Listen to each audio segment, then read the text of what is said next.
le prince William devrait envisager sérieusement tout autre projet avec la BBC au milieu d'une dispute signalée au sujet du dernier documentaire royal du diffuseur, a déclaré une source.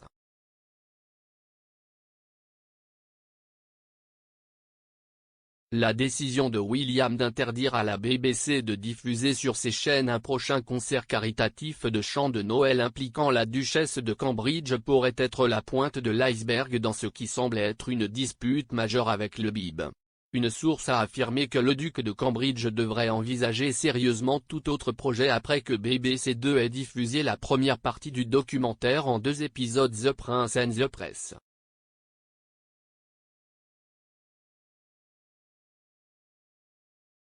Il a déjà été affirmé que la BBC n'autorisait pas les assistants royaux à obtenir une projection en avant-première du programme.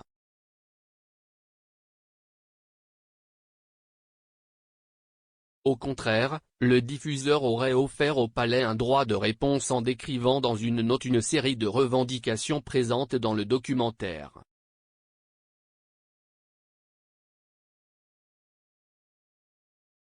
L'approche de la BBC à l'égard du projet ainsi que les affirmations rapportées dans le documentaire auraient mis en colère William ainsi que les 2 autres ménages royaux.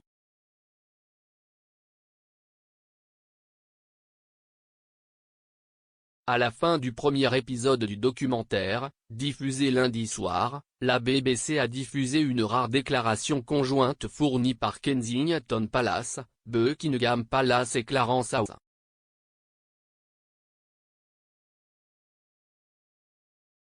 Il disait, une presse libre, responsable et ouverte est d'une importance vitale pour une démocratie saine.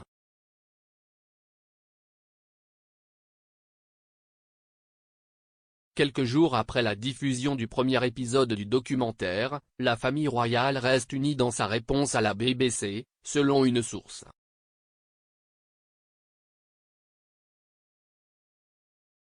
Ils ont déclaré au Daily Mail, « Il est juste de dire que bien que la réponse à ce qui s'est passé soit conduite par le duc, il existe une unité complète entre les 3 ménages royaux. »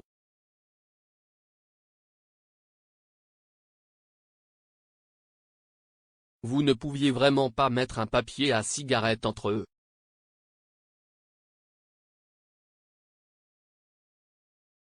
Il y a un sérieux problème d'intégrité en jeu ici.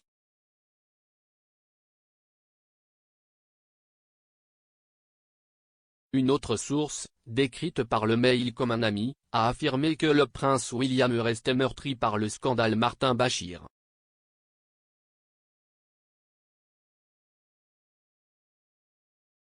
Ils ont dit, tout le scandale Bashir est encore très brut pour lui, et maintenant ça.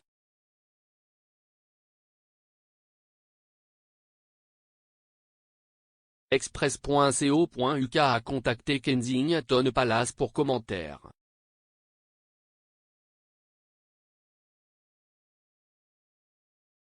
Une enquête de Lord Dyson a révélé que M. Bashir était en violation grave des directives de la BBC pour les producteurs lorsqu'il a falsifié des documents pour accéder à la défunte princesse de Galles par l'intermédiaire de son frère, Earl Spencer.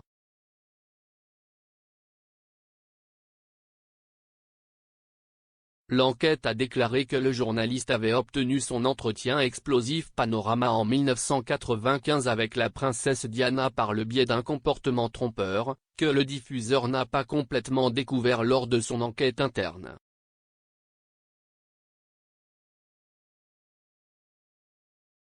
À la suite de la publication de l'enquête, le prince William a publié une déclaration fulgurante, dans laquelle il a fait part de son incroyable tristesse face aux échecs de la société.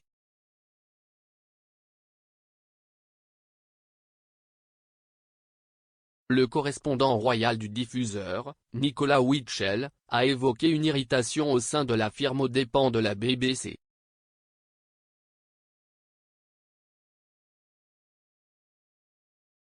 Il a déclaré, « Il y a sans aucun doute de l'irritation dans les foyers royaux, mais surtout au palais de Kensington et surtout de la part du prince William.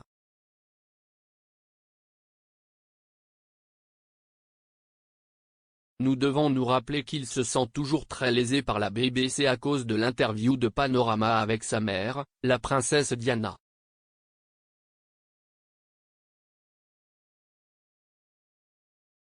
Ses sentiments sont très crus, et ils ont été exacerbés par ces deux programmes, Les Princes et la Presse.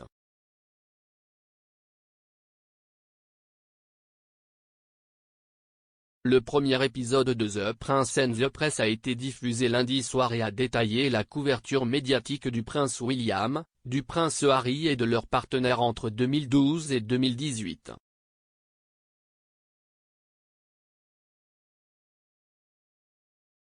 Il comprenait des suggestions que des histoires négatives sur la duchesse de Sussex avaient été divulguées à la presse par des courtisans royaux.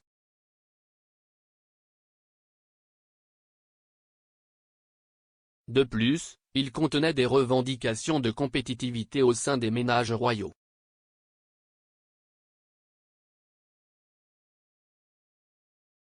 Le deuxième épisode, qui doit être diffusé lundi, devrait se pencher sur la rupture largement signalée entre le prince William et le prince Harry.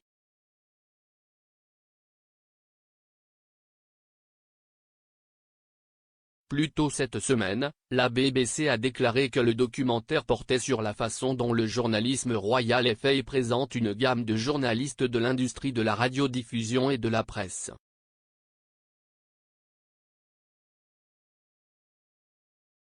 Mercredi, le président de la BBC, Richard Sharp, a été interrogé lors de la conférence d'automne de Voice of the Listener and Viewer sur les affirmations selon lesquelles Kate et le prince William avaient décidé de snober la BBC et d'offrir à la place leur émission de charité au rival ITV.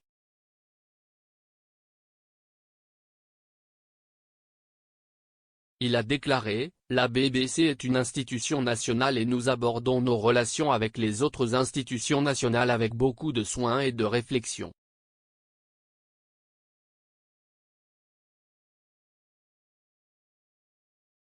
La famille royale est au centre de notre identité, son importance sous-jacente est sans équivoque.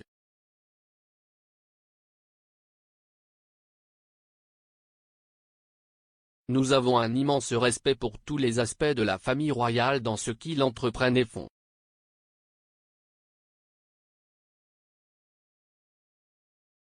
De temps en temps, cette organisation produit des programmes qui peuvent ou non rencontrer un plein accord avec différentes parties de l'établissement.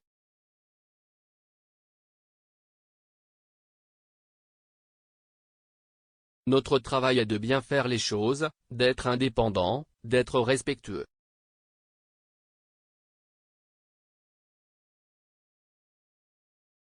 Plus tôt cette semaine, il a été affirmé que Kate devait diriger un concert de charité à l'abbaye de Westminster début décembre pendant que le prince William regardait parmi le public.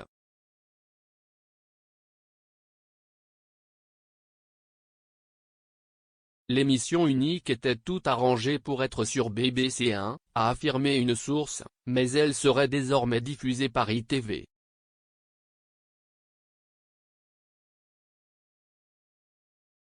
Le rédacteur en chef royal d'ITV, Chris Shipp, a rapporté des sources de son diffuseur disant qu'il n'avait été informé de l'offre qu'à la fin de la semaine dernière et que les contrats étaient toujours en cours de négociation.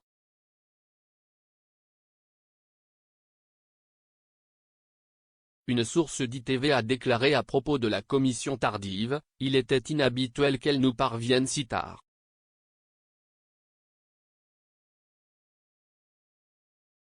Monsieur Shipp a ajouté que le spécial de Noël était réalisé pour ITV par BBC Studios, ce n'est pas une pratique inhabituelle, car les studios ont également réalisé un documentaire sur le duché de Cornouailles pour ITV en 2019.